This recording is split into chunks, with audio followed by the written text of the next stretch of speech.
mu karere ka Gasabo. Guess what? Tuje mu murenge. Mperuka hano turi mu murenge wa Joshua Jidena nyiri Kigali protocol, ariko yeka ko na Niyo Bosco ari hano yakoreye umurenge. Vestire nawe ndumva ari hano yakoreye umurenge niba ntibeshye. Uyu munsi ngarutse rero mu bukwe mu murenge. Ni cyamamare muramuzi, ni umukinnyi wa filime, by'umwihariko nkuko mubizi ko industry ya cinema nicyo gisata ahanini mba ndimo cyane. Yitwa Ben Rurangirwa.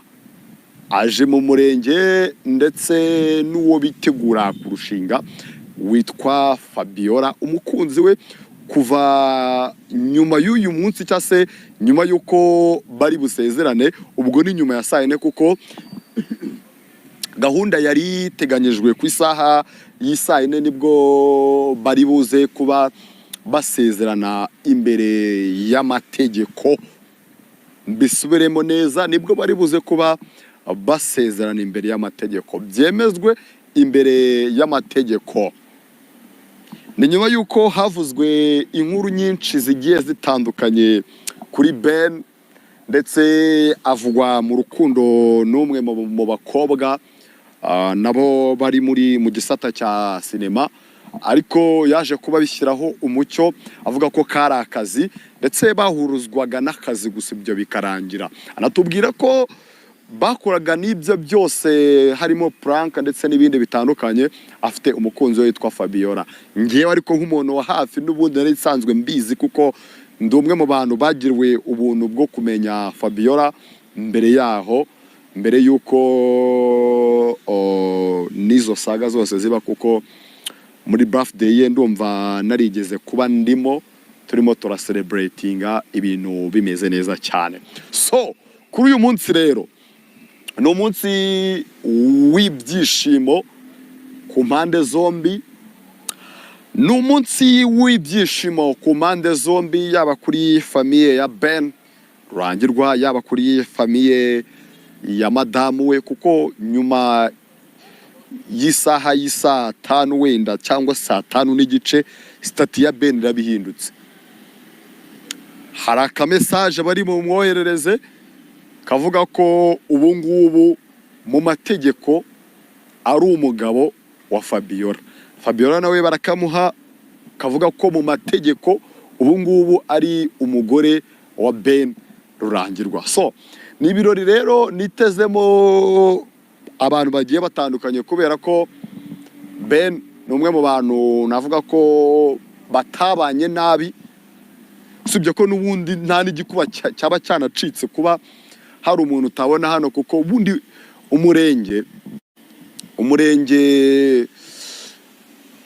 banabishaka waba urimo abantu bari businye ngo ni nk'abahamya, hakaba harimo ku ruhande rw'umukobwa umwe uri businye no ku ruhande rw'umusore umwe uri businye.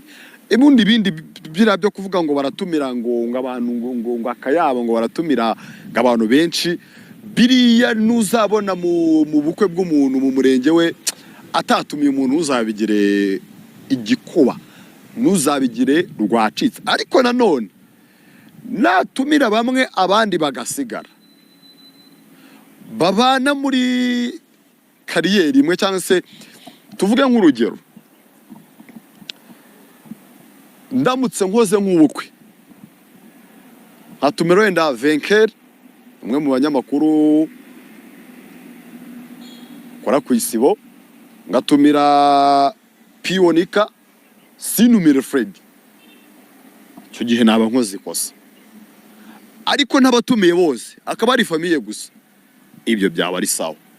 Ariko niba niyemeje gutumira, mvuga ngo ngiye gutumira abantu, ntabwo ngomba kurobanura bamwe, kuko iyo uri umustar uri famous, akantu kose ukoze abantu baba bakanota bareba bajudginga, bareba se bimeze bite, bashaka ko tefebre, bashaka hanu wisobwemo akantu.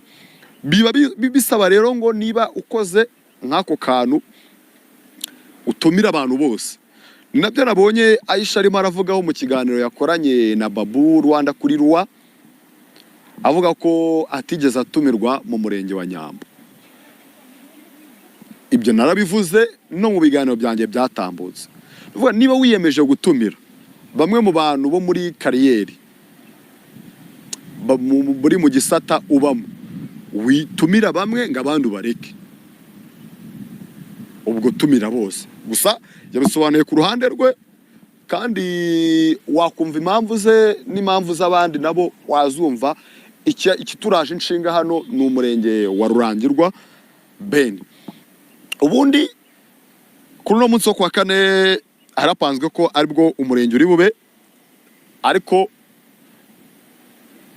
mu kiganiro nakoranye nawe hano kuri Sample TV Show, murabizi neza, mwaranabyumviye ko yadutumiye. Umuryango mugari wa Sample TV Show waratumiwe mu bukwe bwa Ben. Invitation kugeza ubu nge ndayiryamanye, ntabwo ndi wisome yose, ariko ngiye kubasomeramo bimwe mu by'ingenzi. Nuko Byukusenge Fabiola ndetse na Ben Igo Rurangirwa uyu munsi aribwo bari busezerane mu mategeko, ubwo ni civile, tariki 27. Hanyuma tariki 29 z'ukwa munani, ubwo ni ku munsi wo kwa gatandatu, hari ubukwe bwa Ben ndetse na Fabiola.